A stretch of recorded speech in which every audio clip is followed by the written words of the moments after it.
رسول اللہ صلی اللہ علیہ وآلہ وسلم نے فرمایا، 7 ہلاک کر دینے والی چیزوں سے بچو۔ صحابہ نے پوچھا کون سی چیزیں؟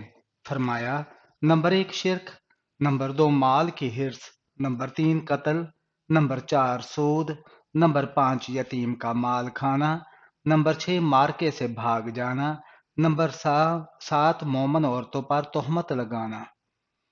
اگر آپ کا راستہ دشوار ہے تو اس کی وجہ بس یہی ہے کہ آپ کی منزل ایک بلند مقام ہے، اس لیے ہمت نہ ہاریں اور راستے میں حائل ہونے والی دشواریوں پر ثابت قدمی کے ساتھ ڈٹے رہیں۔ اللہ پاک آپ کو منزل تک پہنچا دے گا انشاءاللہ۔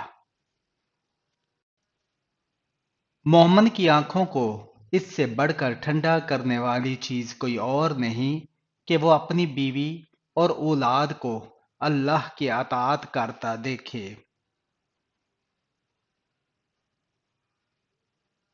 زندگی میں مشکلیں چاہے آپ کے اعمال کی وجہ سے ہوں یا پھر اللہ کی آزمائش کی ہو، ان کا حل صرف نماز اور صبر سے ہی ممکن ہے۔ ایک امید ہے جو ہر روز مجھے جینے کا سہارا دیتی ہے کہ ایک دن اللہ میری تمام دعائیں سن لے گا۔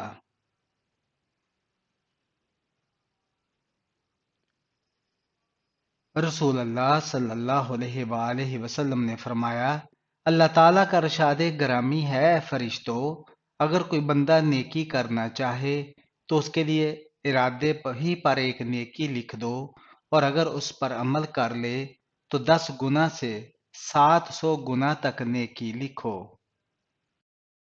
رسول اللہ صلی اللہ علیہ وآلہ وسلم نے فرمایا، اللہ تعالیٰ فرماتے ہیں، میرے بندو تم سب کے سب گمراہ ہو سوائے اس کے جس میں ہدایت دے دوں، اس لیے مجھ سے ہدایت مانگو، میں تمہیں ہدایت دوں گا۔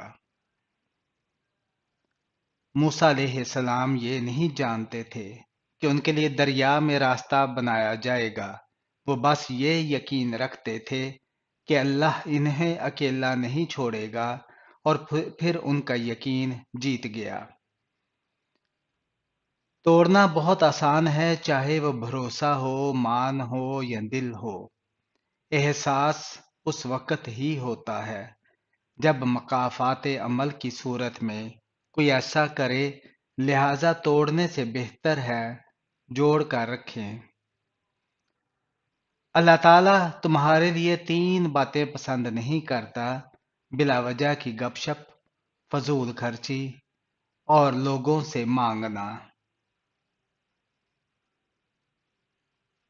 اللہ تعالیٰ قرآن مجید میں ارشاد فرماتا ہے کہ جو کچھ تمہارے پاس دنیا میں ہے وہ ایک دن ختم ہو جائے گا، اور جو عمل تم اللہ تعالیٰ کے پاس بھیج دو گے وہ ہمیشہ باقی رہے گا۔ شکر ادا کرتے رہا کرو اس رب کا جو برداشت سے زیادہ دکھ نہیں دیتا مگر اوقات سے زیادہ سکھ ضرور دیتا ہے۔ کچھ لوگوں سے عجیب سا رشتہ ہوتا ہے، وہ لڑتے رہیں، ناراض رہیں، ڈانٹتے رہیں، مگر دل کرتا ہے ہمیشہ سامنے رہیں۔ جو بہت اچھا لگے اسے بہت کم ملا کرو، جو انتہا سے زیادہ اچھا لگے اسے صرف دیکھا کرو، اور جو دل میں سما جائے اسے صرف یاد کیا کرو، کیونکہ جو جتنا قریب ہوتا ہے دنیا اسے اتنا ہی دور کر دیتی ہے۔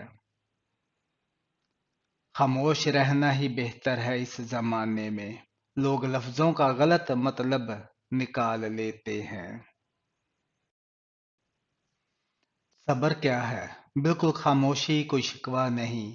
اللہ پر یقین کے حالات بدل جائیں گے، نہ بھی بدلے تو پھر کیا، میرے رب کو بہتر پتہ ہے، یقیناً اس میں بہت بھلائیاں ہوں گی، پر صبر کب آتا ہے؟ اللہ سے قربت بڑھنے پر، یقین ہونے پر۔ جس کو یقین آ جائے اللہ پر، اس کی حکمتوں پر، اس کے فیصلوں پر، وہ کبھی نہیں ٹوٹتا، کبھی نہیں گرتا اور کبھی نہیں جھکتا۔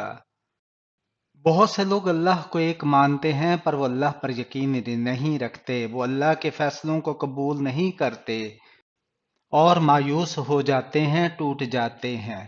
اللہ پر یقین کر کے فیصلوں کو قبول کرنا سیکھیں اور زندگی کو خوبصورت بنائیں۔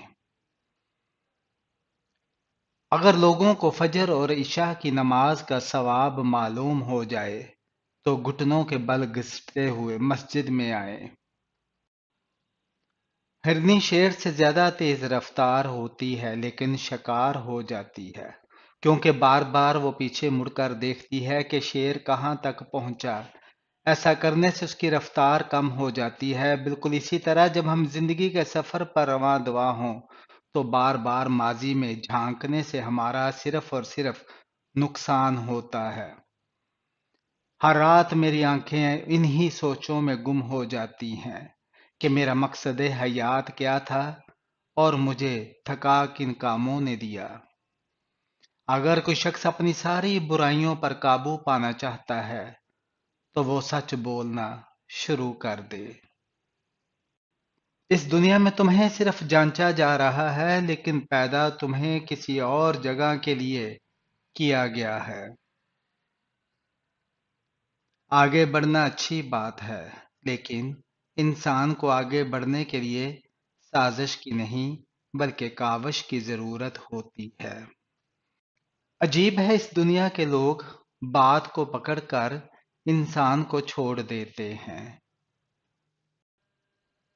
عزت جتنی دو گے محبت اتنی گہری ہوگی۔ عزت کے بغیر محبت کا کوئی وجود نہیں، کیونکہ رشتہ کوئی بھی ہو عزت کے بنا بیکار ہے۔ دنیا کی لذتوں کو ختم کرنے والی چیز موت کو کثرت سے یاد کیا کرو۔ خدا کسی بندے کو عزت عطا فرماتا ہے تو اسے اپنی عبادت میں مشغول فرما دیتا ہے۔ بابا جی فرماتے ہیں، پتر، خدا کی ذات کے بعد کائنات میں اگر کچھ مکمل اور قابل تعریف ہے تو صرف محمد صلی اللہ علیہ وآلہ وسلم کی شخصیت ہے۔ سنو، اللہ سے مانگ کر نہیں روتے، اللہ سے رو کر مانگا کرتے ہیں۔ لوگ کہتے ہیں پیسہ رکھو برے وقت میں کام آئے گا، ہم کہتے ہیں اللہ پر یقین رکھیں، برا وقت ہی نہیں آئے گا انشاءاللہ۔ نماز اتنی ہی ضروری ہے جتنا کہ جینے کے لیے سانس لینا ضروری ہوتا ہے۔ اللہ پاک ہمیں سجدوں کی لذتیں عطا فرمائے، آمین۔ جب آپ کے ساتھ کوئی برا کرے یا آپ کے لیے برا سوچے تو اسے اپنے عمل میں مصروف رہنے دیں۔ آپ کو یہ یقین ہونا چاہیے کہ آپ کے رب کو نہ نیند آتی ہے نہ اونگ۔ طاقت کی ضرورت تب ہوتی ہے جب کچھ برا کرنا ہو، ورنہ دنیا میں سب کچھ پانے کے لیے آپ کا حسن، عمل اور اخلاق ہی کافی ہے۔